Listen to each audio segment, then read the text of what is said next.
Americans who were romping away realised the potential of what they were developing. Like Colossus, early attempts weren't what we would recognise as computers today. They didn't sit on your desk or play games, they did maths for the US military.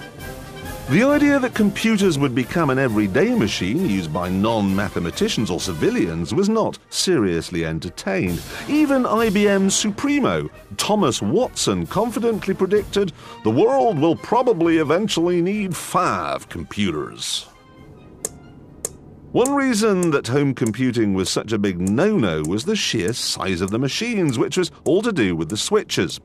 First, there were mechanical switches, then there were valves, which gave way to transistors, which in turn, in 1958, gave birth to Switch Nirvana, the silicon chip. Today, Tommy Flowers could have got his 2,000 switches, the entire Colossus machine, on this silicon chip. In fact, he could have got rather more than Colossus on it, because this chip, the brain from a modern PC, and I'm talking now only about the silver strip in the middle there, has 100 million switches. That's 50,000 Colossuses. But even though the microchip meant that computers could be small enough to take home, no one did. Because in reality, size didn't matter. If the computer was really going to change the world, it was going to have to get a lot easier to use. Enter at this point a group of groovy Californians who saw the future. In the early 70s, the Xerox Corporation founded the Palo Alto Research Center just outside San Francisco. The coolest, hippest scientists on the planet were assembled to come up with something amazing, the paperless office. And what they did come up with, and remember this was 30 years ago, was staggering. Good morning. Good morning. A screen with icons accessed by mice. Well, looks interesting. Let's take a look at this. Floppy disks. Well, it was 30 years ago. I'm going to need a couple of copies of this. A laser printer. Oh, thank you. Laptops. Email. What's the mail this morning? And of course, the web. Push another button and the information is sent electronically to similar units around the corner or around the world. Anything else? But no one was interested. Electric post? Absurd. When I started work on a local newspaper in 1978, computers still only did things for the government. And the typing pool was still using typewriters all the way past Bucks Fizz, Duran Duran and Bananarama. It wasn't until the mid-80s, only 20 years ago, that very slowly the realization began to dawn that computers were going to be more than machines that did serious maths for engineers and soldiers. But in my experience, it's only been in the last 10 years that computers have spread their own brand of chaos and mental breakdown around the world. And for such a recent innovation, we really do seem to have fallen deeply and passionately in love. Today, computers are quite simply everywhere. They're on your desk, on your lap, in your palm. They work your washing machine, they play your CDs, they're in your wristwatch. In short, just about anything that uses electricity today will have a microprocessor, a computer. The average British home contains about 100. So instead of there being 5 computers in the world, there are over 17 million in the UK alone.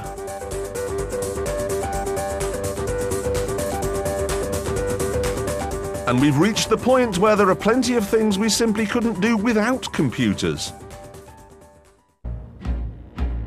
And you see, that's the problem. Computers may be great at doing maths quickly. They may even appear to be clever. But they're not, you know. They're as daft as brushes. And the reason why they're so stupid is that they blindly carry out human mistakes perfectly and uncritically. Now, this stupidity should scare us to death, but it doesn't. What scares us is this.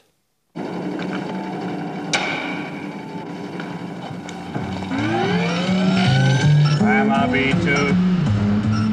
For years, we've been told that one day we'll build a computerized, emotionless cyborg that absolutely will not stop. But is this really the future? Can we ever expect to be walking with robots? At the moment, this is as scary as it gets. It's the Roomba-Vac, a robot vacuum cleaner, which they say is intelligent. But it's not that intelligent, is it? Because it can't even recognise when it's stopped being on a rug. Watch. Look at that. Come on, moron. Even its makers say in the handbook, which I've got here, that it may get stuck from time to time, and you don't see that in the science fiction films. Arnold Schwarzenegger's plans for world domination beaten by a cunningly placed pot plant. Get out of there and stay fashionable.